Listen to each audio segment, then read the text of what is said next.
There we go.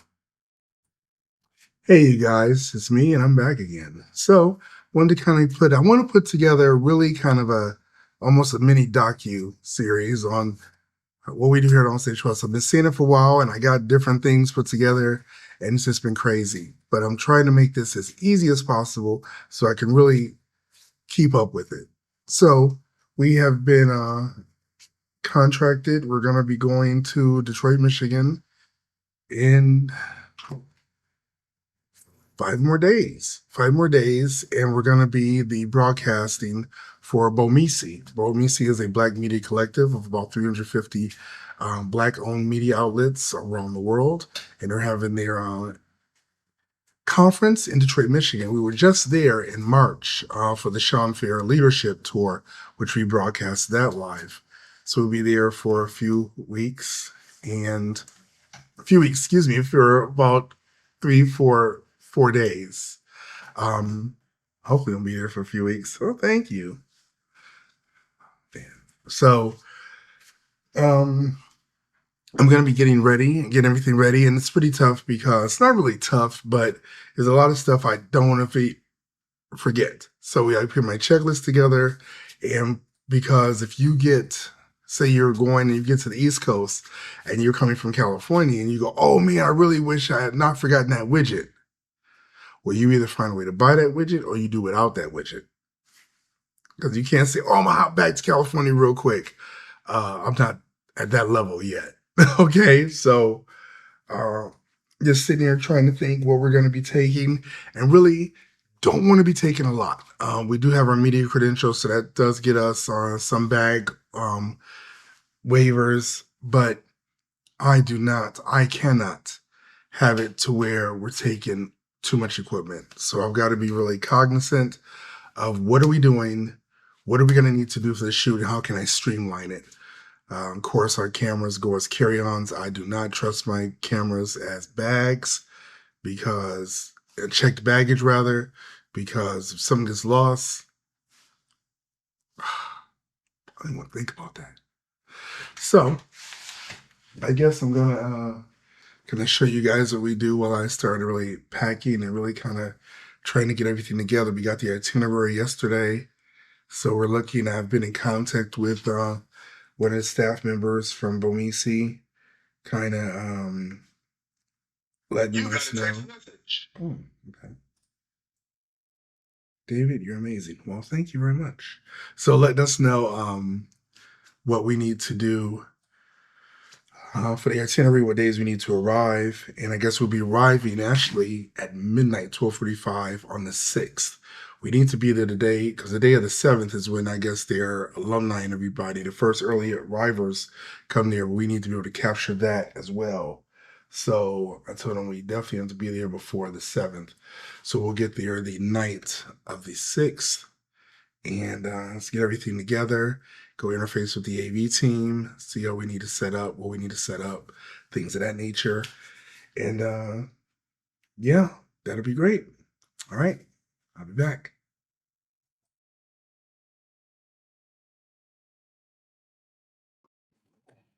Hey, you guys, so I'm here at the production cart, kind of figuring out what we're going to take. Now, we were in Detroit in March. My wife just reminded me we did take our production cart, but considering how we might have to move, different areas, different venues. I don't know if we're gonna need it. Once again, it's a lightweight card. I think it weighs probably about maybe 6 pounds, whatever. But the issue is it's still a piece of luggage that you gotta take, wrap up, make sure it don't get broke or nothing. And really, we're flying it from California to Detroit, Michigan.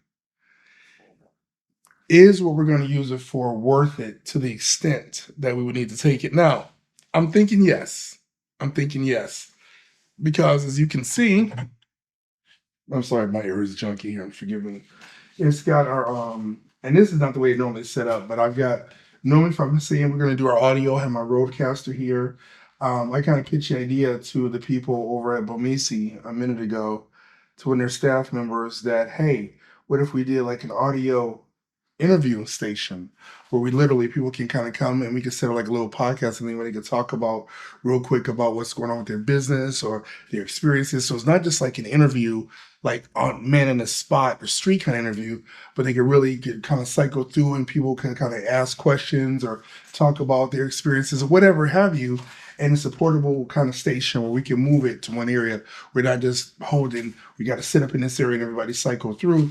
We can move it to wherever we want to do and have everything we need on the cart. Right? I came with that idea a little while ago. So I was like, okay, that might be something. And I have two of these tube lights. And as you can see, I have one big one. And what I like about this is we have a smaller one, right? And this bigger one, of course, goes on a tripod. You can see that. And so does this one. So they've got, is that a 1/4 They've both got the same screw measurements, dimensions. But this one, you pretty much press the button, turn it on, that's it. So it makes some nice ambient lighting you can put under a desk, whatever it is. This one has an app on my phone, so I can actually change the color, the intensity. I can use this. A lot of times I'll take this and I might use it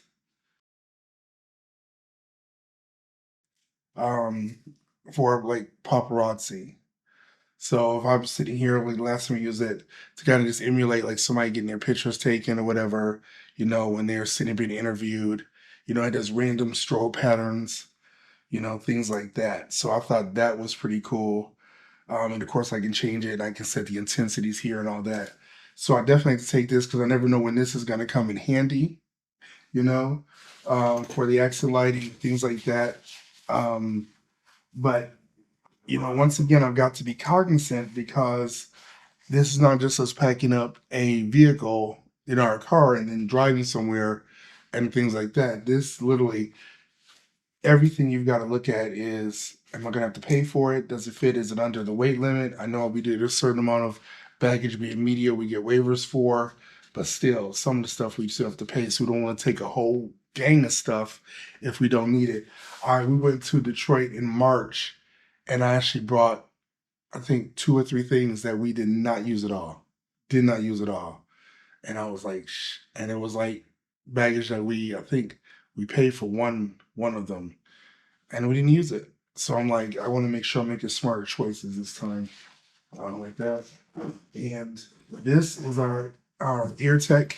This has to go with us. If you know what an ear tech system is, these are so really good. I think we paid $1,400 for these, but these are basically how we talk to different team members. It allows us to be communication. We got 7. 1, 2, no, sorry, 1, 2, 3. We go 1, 2, oops. 1, 2, 3, 4, 5. We got 6 headphones and the hub. So we've got a 6 headphone set so we can communicate. This puts us in communication with any AV team members or other people working with during the broadcast. These are a must. These definitely have to go. We're going to be using we use our YOLO box. Now I've been using YOLO box for a few years now, and it's really served us well. But I'm just wondering if, see, this is where my area is always chunky. So I'm just wondering if I'm going to use it. Well, I know we're going to use it, but I'm just wondering what I need to take in here. So this is, of course, 2 cables that are primary that are good for some cameras. So I like to keep those in the air. But I say that to say there's another bag. See, this can really get crazy. There's another bag in here. And this bag was our sound bag, but it had all these microphones in here. But I'm like, why do I have like 10 different microphones when I don't use all 10 microphones? So I made this kind of my wire bag. So I got all my stuff labeled here, 1st generation Android things, mini HDMI cords. What else did I have here? I got here, that's 3 more bags that need to go in here.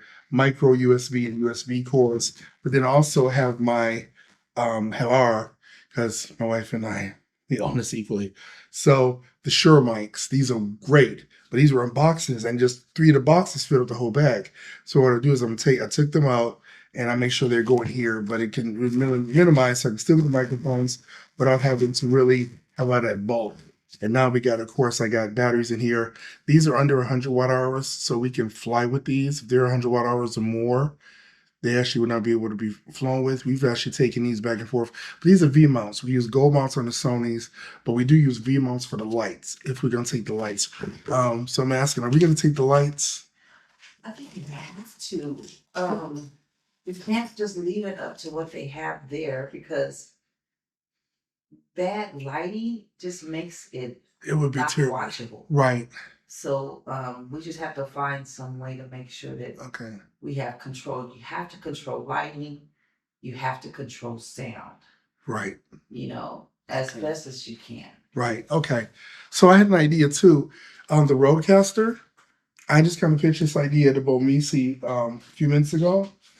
What do you think if we did the Rodecaster, we did sort of like an audio kind of like not just a man in the street interview thing, but like an audio little podcast area where people can talk about their experiences at BOMESI. They can talk about maybe how they've been impacted in this climate of business, for Black businesses. I think that would be. Would that be great? And so, see, I thought that would be great. And then I was thinking, because so without we're not beholden, right, to a certain area, if we put this on the cart, literally with the Rodecaster, I can be there and I can do the production, and I can literally have the mics like at a table, and I'm right there. You know what I'm saying? So that's another reason I want to take the cart. It's like we're gonna be. This maybe happen when I don't know. I really have to feel the flow. I really got to get into that runner show. I haven't been able to go through it yet, but we don't want to take away from the actual live stream parts. But after the live stream parts or during certain parts, we could have a setup yes, where it doesn't interfere with what we're doing. Yes. I mean, because it's only two of us. Right. We can't spread ourselves so thin trying to do everything that we don't do it. Well, absolutely. I mean, the day of the live stream, we're dedicated to that. But I'm saying there's going to be a break. There's going to be stuff before the live stream. I think it is even having that and even kind of delegating somebody to doing that, sitting there, but being able to facilitate that delivery, that's content that we can get. I think that would be great. I think that would be really great. Plus, we can say, look, it's going to be in the network. Guess what? It's going to promote people to download and install our app. Definitely. So that's what I want to do. So I really want to be smart. I know we went to Detroit in March. We took things that we did not even take off the case. I don't want to do that now. I want to be very smart. Yeah, definitely. So that's why I say we run a setup. So when you set up, this is what we use for this. This is what we use for that. Okay. Now definitely always bring extra cords. Yes. Because sometimes a cord could go bad.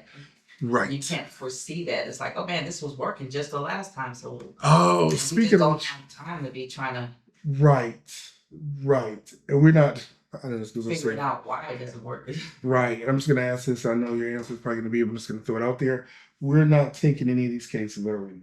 You know what? Don't you even think about it. Don't even say it. Why would you even think like that? So we have two. Let me show you our two production cases, which I'm always trying to find a way to take. So these two cases right here, you can see them right there. They hold the extension cords, additional HDMI cords, lavalier. They hold miscellaneous stuff. They hold lights. We have our small rig. Still have a lot of small rig, 8 more HDMI adapters. We have MP70 batteries for different small cameras and everything. So I'm always trying to take that. I'm always trying to take those. And when it's something here that's local in California, I'll usually pack it up in the car. But when it comes to this, honey, are we going to take our crane? The box just hit your head. At least it did in my head. It wasn't a really strong box, but a box hit your head and you felt it. I'm pretty sure you feel it right now. So you don't want a stronger box to just mentally come and hit your head. You wouldn't ask a question like that. Okay. So we're not taking our crane. I'm always trying to find a way to take our crane. We have a 14-foot jib and has a motorized head that goes 360, 180 degrees. It's awesome. I love using it because I can do my sweeping shots, my overarching shots and all that. But it takes about 45 minutes to set up. It's a monster. And every time we try to a production, I'm always like, can we bring the crane? Sometimes the crane is needed. We have an event coming up. When is the white party? Is that in August? Mm-hmm. Coming up in August. That we've talked to the organizers there. We're gonna probably need the crane. They're gonna take pictures. The crane will probably be really good for the performing artist that's gonna be on stage, and they're expecting about 1,000 people. That'll probably be good. But something like this, the crane might be a little too much, but I just thought I'd ask.